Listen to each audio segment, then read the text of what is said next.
Membandingkan militer Indonesia dengan militer Belanda, rasanya sesuatu hal yang lucu ya. Karena jika kita melihat sejarah, militer Belanda dulunya dianggap monster oleh Indonesia, lantaran pernah menjajah Indonesia selama ratusan tahun. Dan hal tersebut menjadi bukti bahwa militer Belanda lebih unggul dari Indonesia. Tapi apakah saat ini militer negeri Tulip masih sehebat dulu? Mengingat data yang disusun Global Firepower, Belanda saat ini berada di peringkat 37 dunia. Dan Indonesia ada di posisi 16. Mau tahu seperti apa penjelasannya? Berikut ini adalah perbandingan militer Indonesia versus Belanda.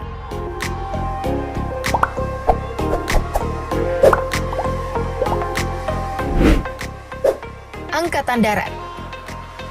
Tentara Nasional Indonesia Angkatan Darat atau TNI AD adalah salah satu bagian dari TNI yang bertanggung jawab atas operasi pertahanan Republik Indonesia di darat. Kepala Staf TNI Angkatan Darat saat ini adalah Jenderal TNI Andika Perkasa. TNI AD tidak bisa dipandang sebelah mata dalam dunia kemiliteran. Kita ketahui bersama bahwa TNI AD memiliki ratusan, bahkan ribuan prajurit tentara terlatih yang tersebar di seluruh Indonesia. Tak hanya itu, para tentara terlatih ini juga dilengkapi dengan berbagai koleksi alutsista yang mumpuni, seperti ratusan tank, ribuan kendaraan lapis baja, ribuan kendaraan taktis, dan puluhan peluncur roket dengan kendaraan. Pokoknya TNI AD bukan kaleng-kaleng deh. Beda halnya dengan Indonesia, Belanda dianggap seolah bermain-main dengan kondisi tentara angkatan darat miliknya. Dari segi jumlah personil, Belanda sudah kalah telak dengan Indonesia. Tidak hanya itu, dari segi koleksi alutsista angkatan darat Belanda tergolong sangat minim. Hanya ada sekitar 1.000 kendaraan tempur personel saja yang dimiliki oleh tentara angkatan darat Belanda. Bahkan kabarnya Belanda tidak memiliki peluncur roket dengan kendaraan sama sekali. Hasil ini pun membuktikan bahwa kekuatan darat militer Indonesia sangat jauh di atas Belanda. Kalau Indonesia melakukan invasi balik ke Belanda lewat darat, pasti berhasil tuh. Belanda kok jadi gini ya?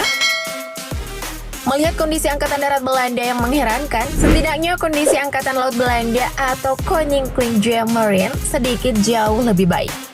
Panglima dari Koninklijke Marine adalah Letnan Jenderal Rob Parker. Di bawah kepemimpinannya, Angkatan Laut Belanda memiliki 10.500 pasukan aktif dan 850 pasukan cadangan. Dari segi alutsista, melihat jajaran kapal tempur Angkatan Laut Belanda, mungkin bisa membuat kalian berdecak kagum atau bergidik karena takut. But the truth, hanya modal tampang garang saja, tapi kekuatannya nggak seberapa. Jumlahnya pun bisa dihitung dengan jari. Mimin jadi miris.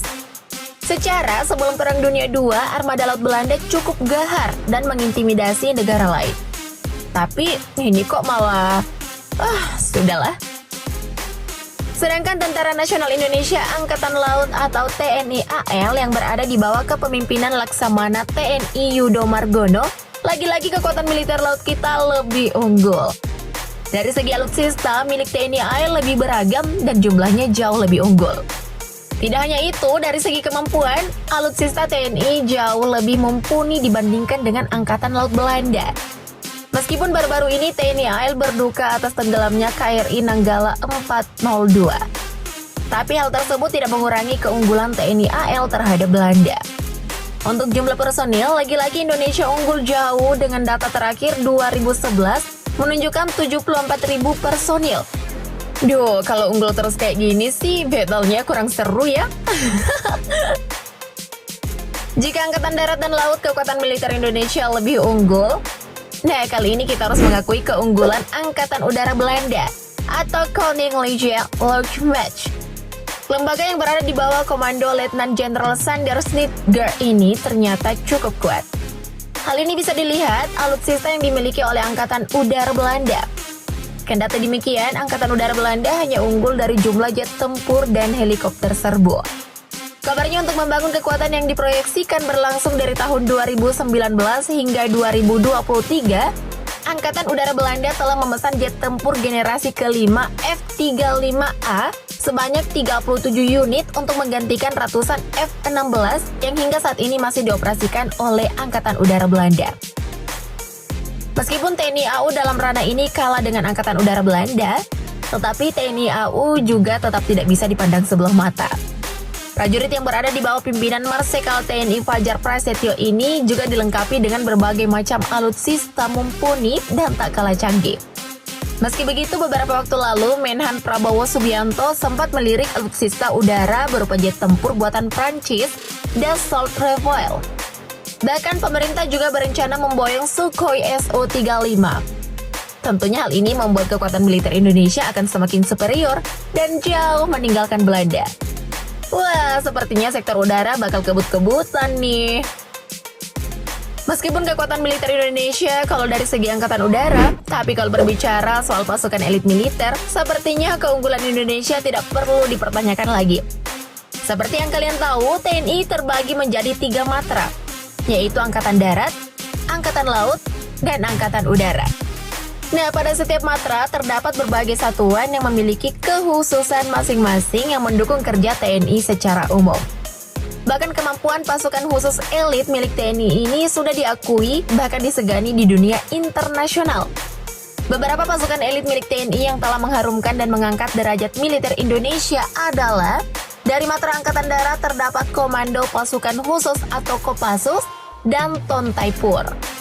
Dari matra Angkatan Laut adalah Komando Pasukan Katak atau Kopaska, Detasmen Jala Mangkara Denjaka, dan Batalion Pengintaian dan Amfibi atau Yontaifib.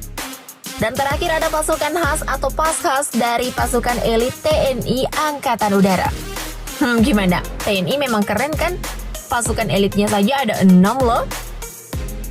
Berbeda dengan Indonesia, Belanda yang hanya memiliki 1 pasukan elit khusus yaitu Depot Special Troepen atau DST yang sekarang disebut Korps Special Troepen.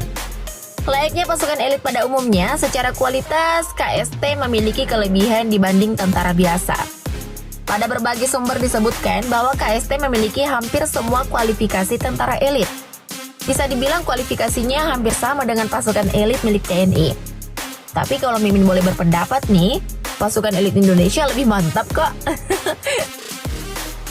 Berbicara soal militer, rasanya tidak afdol jika tidak membicarakan kendaraan tempur.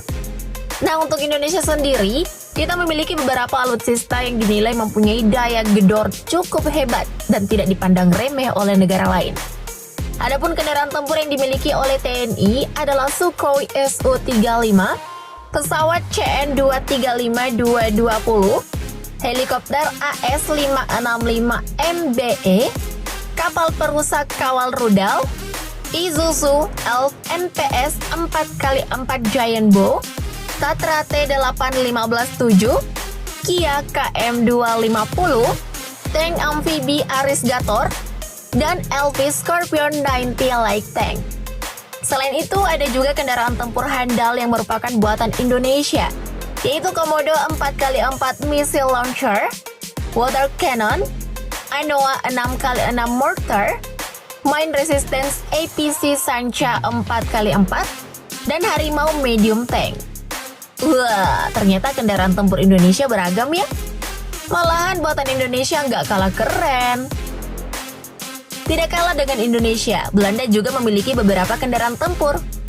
Untuk militer Belanda, negeri kincir angin ini juga memiliki tank, kendaraan lapis baja, artileri gerak, dan artileri medan. Di antaranya adalah jet tempur generasi kelima F-35A, pesawat tanker produksi Airbus dan military A330 MRTT. Selain itu ada juga YPR 765, Boxer Phoenix, Defender Vector, Mercedes-Benz G300 CDI Air Assault, dan DMV Anaconda.